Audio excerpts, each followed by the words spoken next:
What's going on, guys? This is episode 12. We're moving along. It's been a few weeks. Yeah. Been a few weeks. We've been busy.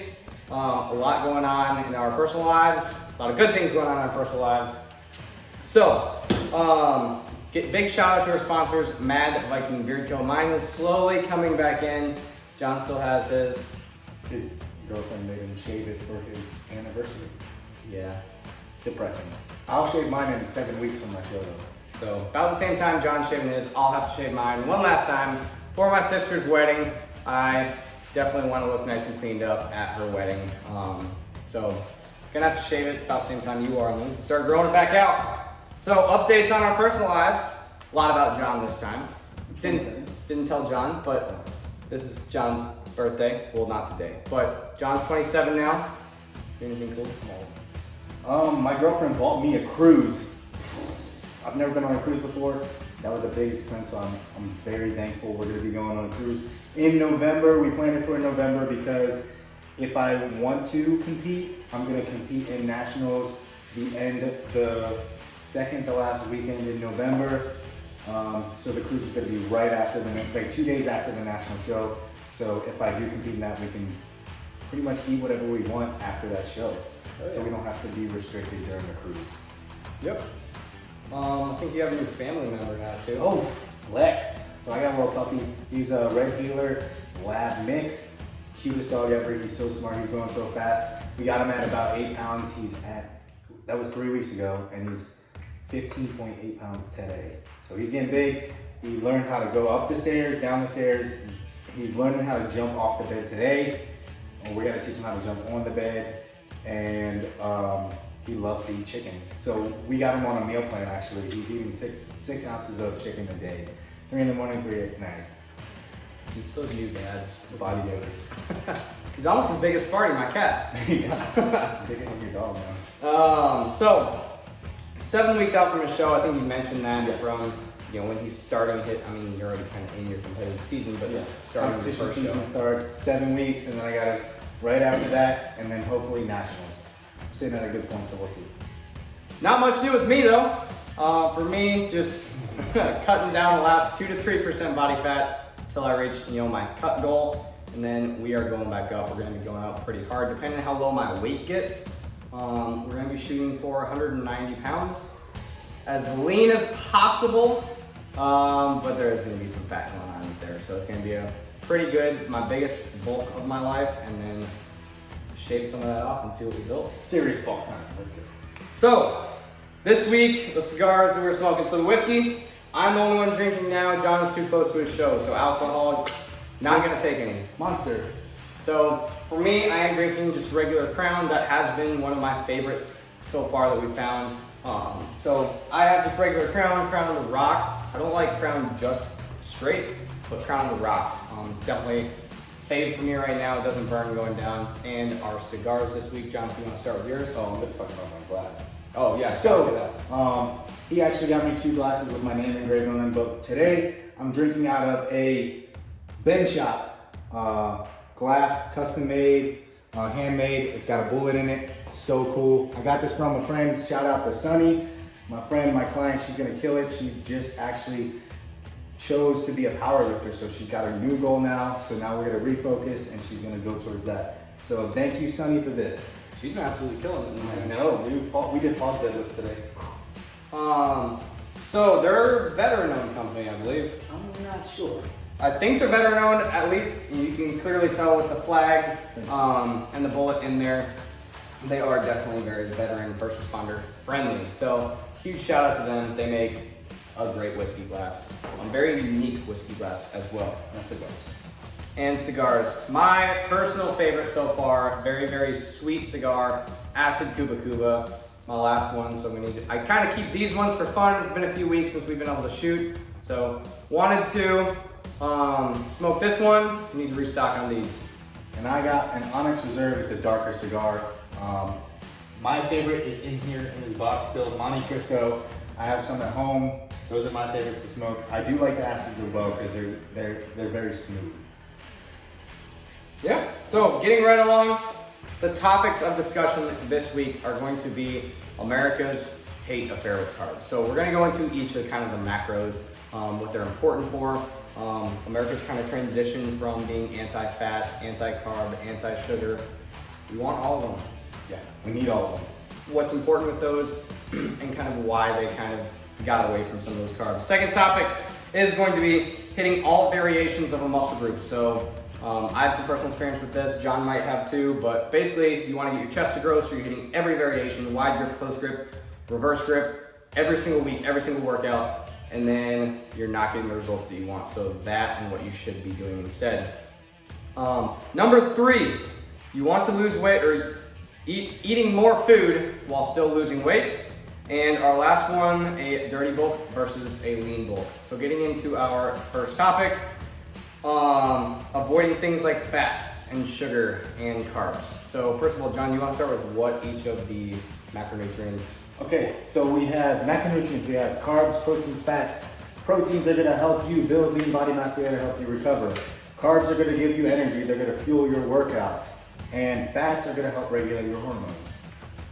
Absolutely. So obviously you want your hormones to be functioning at an optimal level, as high as possible, to help you achieve your fitness goals. If your testosterone is low, you're gonna have trouble building muscle. If your testosterone is low, you're gonna have trouble losing fat. I would say fats are more important for females though. Keeping the fats level higher for females is going to be more important, deeper into a cut than it would be for males. Absolutely. Also carbs, that body's preferred energy source. You just function better on it. I personally don't take any males below 40, or males below 50 and women below 40 per day. Typically not going to like that unless they are keto.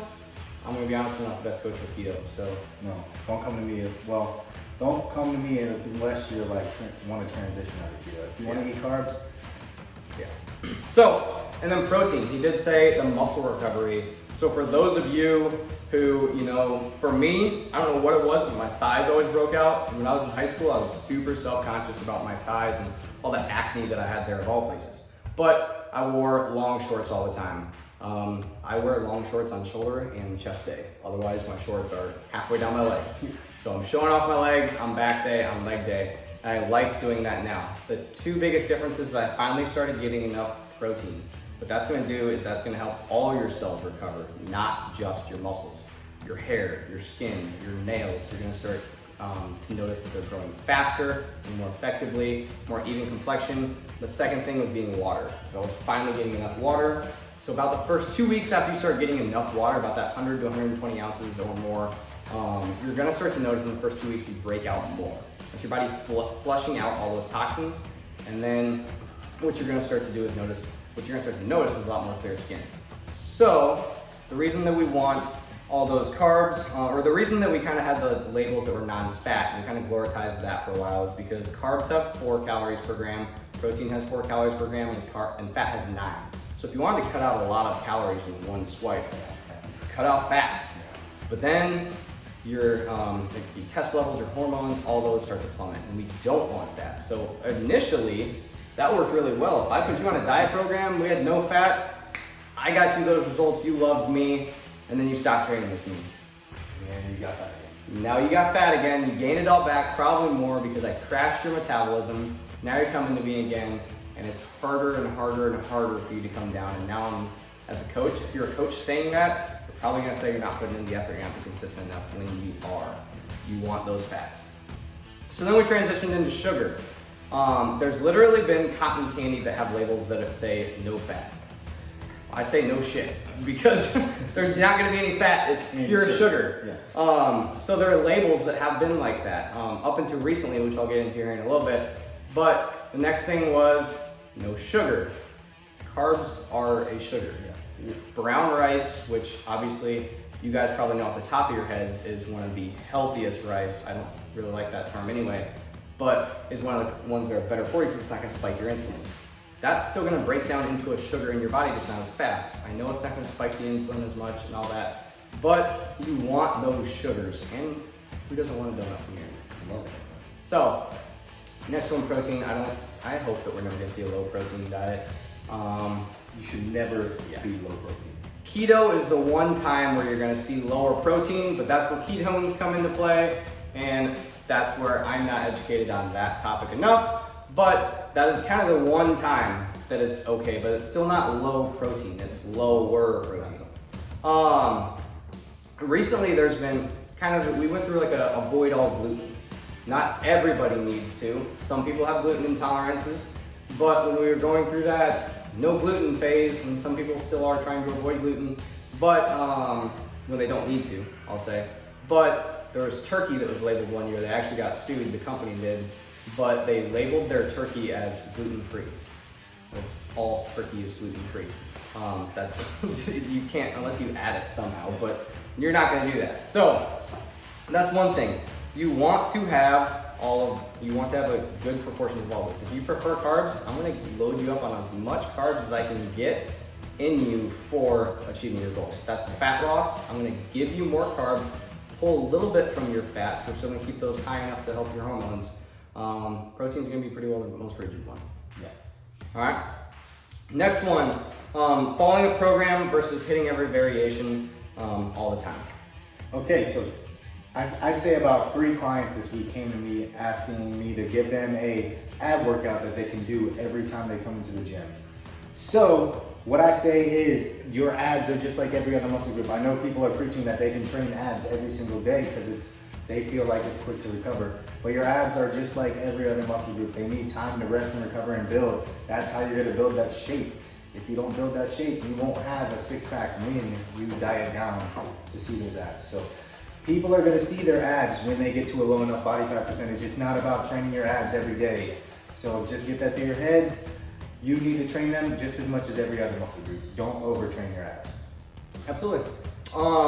One other thing is you need to let your body adapt to something. So following a program. So say on my first back and bi day, if I have 2 back and bi days, my first back and bi day, I'm gonna have 12 to 16 sets of bicep.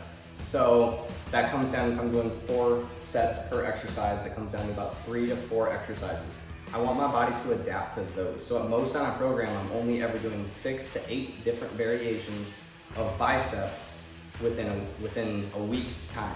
Now, 4 to 6 weeks later is how long I'm tracking that. So staying on that program for 4 to 6 weeks rather. The biggest thing is during that 4 to 6 weeks, your body adapts to those exercises. It's like, okay, I don't like the muscle breakdown I'm getting during hammer curls. So I'm going to adapt to hammer curls, make those adaptations. Now 4 to 6 weeks later, we change our program, there's new bicep curls. So now I need to adapt to that. If I'm hitting 15 different variations of bicep curls, and I've done this, 15 different variations of bicep curls, my body just wants to get stronger and then it will plateau. So it will get stronger for a little bit, you're eventually gonna plateau and you're not gonna see the results, and that's what was my biggest struggle for the longest time. I did an hour and a half of biceps at least once a week, and that was my workout, biceps. And what that's gonna do is my body's just like, all right, I just need to get a little better shape.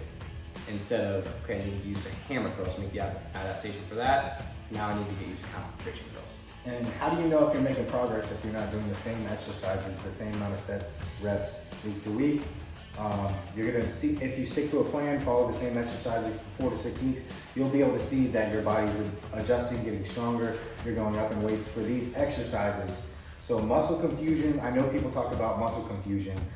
You don't want to just throw a bunch of random exercises at a specific muscle group. Stick to a plan, follow that plan, progress through that for a couple weeks, and then you can make adjustments and change. Yep. Getting in, losing weight, and eating more. Ooh, I like this one. That is literally one of my pitches. Yeah. Do you want, if I have someone that's eating keto, I'm trying to get them to eat macros, I'll just straight up, I'll let them answer the question, just ask those questions. Hey, do you want to lose weight but eat more food? Do you want me to allow you to eat more food? They're always going to say yes to that. I'm going to say, okay, well, I'm going to show you how. The biggest thing is you're probably not getting enough protein. What that comes from is it's just our lifestyle growing up. It was never prioritized to eat that much protein. I know always as a kid, you're like, hey, eat one more bite and you negotiate with them. Well, you're still always too low when you're doing that. So once you start tracking, that's when we look at it and say, okay, we need to get from 50 grams of protein a day. Now we need to get up to 120, 150, 200, whatever your number is that you're given, and that's where we need to be at. So we're already eating a lot more protein. And then once we're getting that amount, our body's finally able to recover, our body's fueled, and now when it's able to recover, we have more muscle mass, that burns more metabolism, that makes your metabolism higher, so you burn more calories by being alive. Now you're able to eat more and lose weight. Also, when you come to us low calories and we increase your food, you're gonna have more energy, you're gonna have better workouts, you're gonna burn more calories in the gym. So the way to lose weight is to burn more calories than you're consuming. So just by eating less, if you eat less, you can burn, you can lose weight. But eating more, increase your daily expenditure, you're gonna be able to lift more weights, you're gonna feel stronger, you're gonna feel better, you're gonna have better workouts, which is in turn gonna burn more calories, and then that will put you in a deficit. You're just gonna feel better while doing it. For one example, I just had a client who I only ever drew his calories back 450 calories, and he lost coming in around almost 14 pounds and 6% body fat. Now we did that slowly over time. He was finally eating enough protein, and then now we're back up to what he was at originally. This is the first week he's back at his original calorie intake, actually a few calories more, but he's knowing what to eat now instead.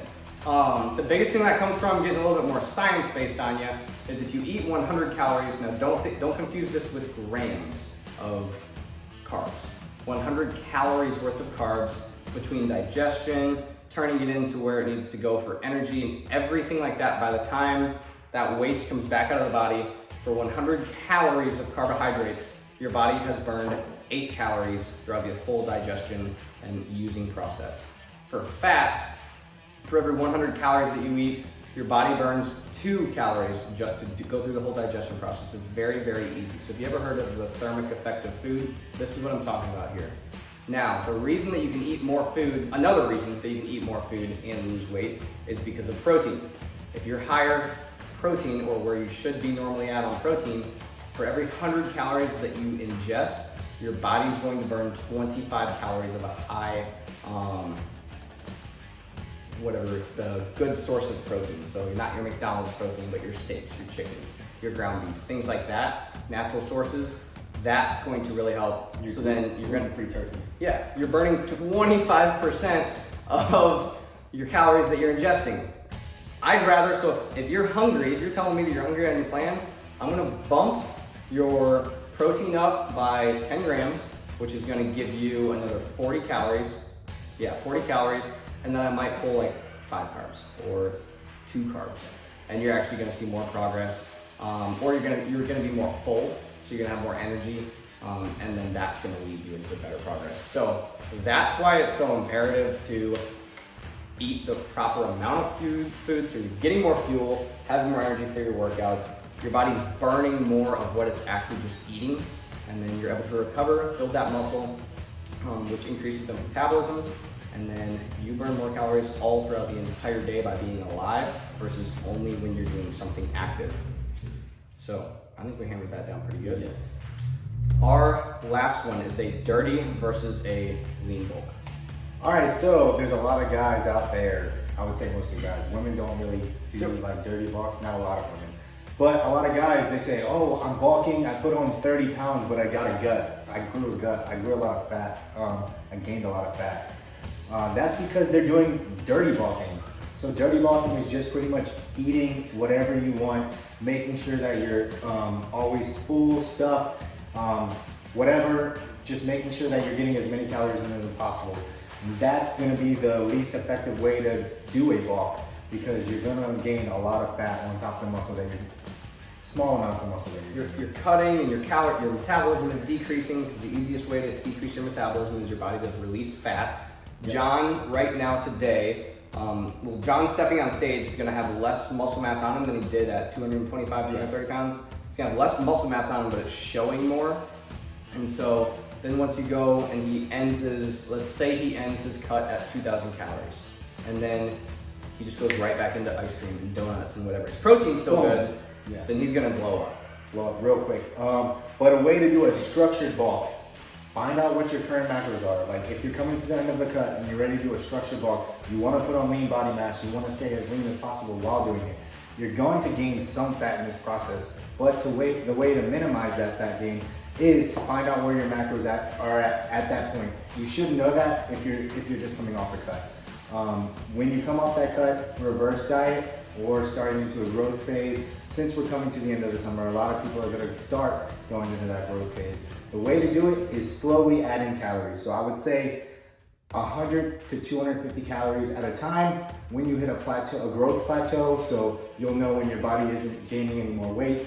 That's when you increase your calories. So doing that slowly over time is going to help us build our metabolism up for one, and then show us that we're gaining lean body mass over time. And we're not hammering an extra 2,000 calories a day, because that's going to be a lot of fat. So 3,500 calories equals 1 pound of fat, right? Yep. So if you throw in 2,000 calories a day, that's in 2 days, that's over a pound of fat that you're going to gain real quick. You're not going to gain lean body mass that quick. So you don't need that many calories right off the bat. Add in 100, 250 calories at a time, slowly over time, progressing as you hit plateaus. And then it's just like a cut. When you hit a plateau, that's when you adjust. So what's really cool about when you look back at bodybuilders, and this is how this is kind of found out, is John coming out of his show is going to build approximately at most 4 pounds of muscle per month. So if John puts on Most. 10 pounds his first month after, he's still gonna be pretty lean, so he's still gonna look good, but 4 pounds of those 10 was muscle, the other 6 was fat. There could be some water, things like that else too, when you're that lean. But even if you're coming in, your general population client, even still, anything over 4 pounds that you're gaining is for sure fat. So we need to make sure that we're aware of that too. You can't just go and gain, I gained 10 pounds this month, okay, cool.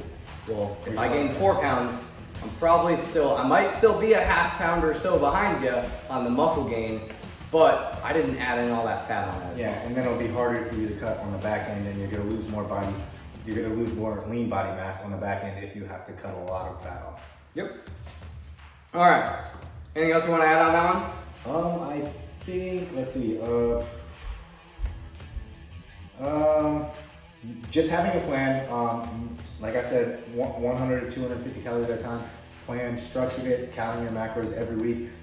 Even though you're not in a cut, you're still gonna wanna follow macros. You might not have to be as strict, but you wanna still be close. Yeah. It allows you can have that donut. You can have that donut in a cut too, don't listen to him. Yeah. We don't want you to... He just had Oreos the other day. I had a full box of Oreos the other day. And I'm still looking pretty freaking lean. The big thing is we're always saying follow a program. We're always saying track macros.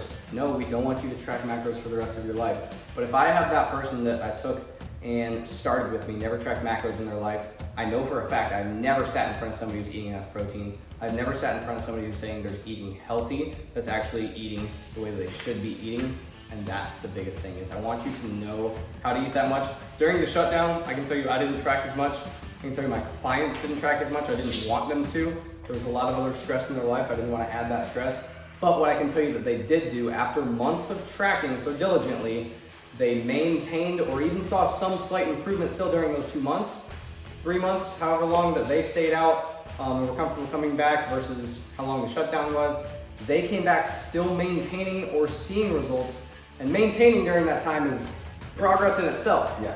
Because when they put food on their plate, when they meal prepped food, they automatically knew just by eyeballing it, that's not enough protein right there. I need to add more protein in. So that's the goal, is for the general population clients, is to learn how to just eyeball it and say, I need to add a little more protein in. Or take some carbs out. You after a certain point of tracking, you're gonna get good at eyeballing it. So I would say track once or twice a week in that bulking phase. If you're eating the same foods like I do every day, prep my foods, you're gonna be able to eyeball it. Yep. So, kind of to finish us out is make sure you guys connect with us on social media. John, where can they find you at? On Instagram, official JD Fit. That's my official Instagram, and my coaching page is J Squared Coaching. Perfect. J Squared Coaching. No D. You can find me at JakeBlock_fitness, much like the YouTube channel is called, even though this series is Whiskey Wednesday. Make sure to like, comment, and share. If you received any piece of value, we put a lot of knowledge out on this one, I think more so than any other one. If you you learned anything, you feel that anybody could benefit from this, please like it, please comment on it. That helps us in the rankings to make sure that we pop up higher on the search feed, and make sure to share it. Now, the cool thing that we're doing now is if you share this out, make sure that you tag official JD Fit, and make sure that you tag JakeBlock_fitness. If you tag us both, then one person will receive a 30-minute macro consult with us. You can go over exercises if you want to, but we think you're gonna get more out of a macro consult. So make sure that you do that. And then both of us are taking online clients and in-person clients. We do have a few slots left for in-person. We're pretty well full though.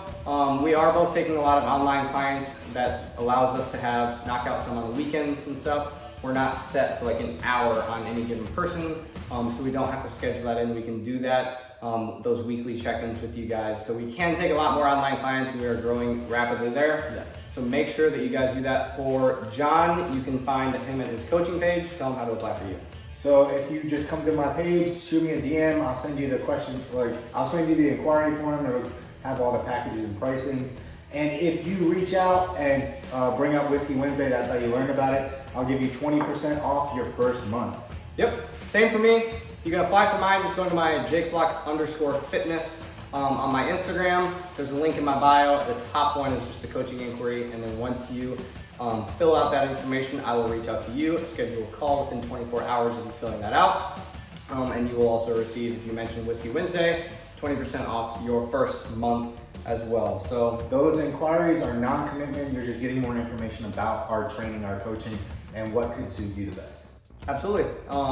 We're also, if I feel that you fit better with John, I'll shoot you to him. If I feel that I'm not the best coach for you, I'm going to shoot you to someone that I feel would be a better coach for you. However, we are both growing, and we can only take on so many clients, so make sure you apply. Let's go. That being said, we will see you guys next week.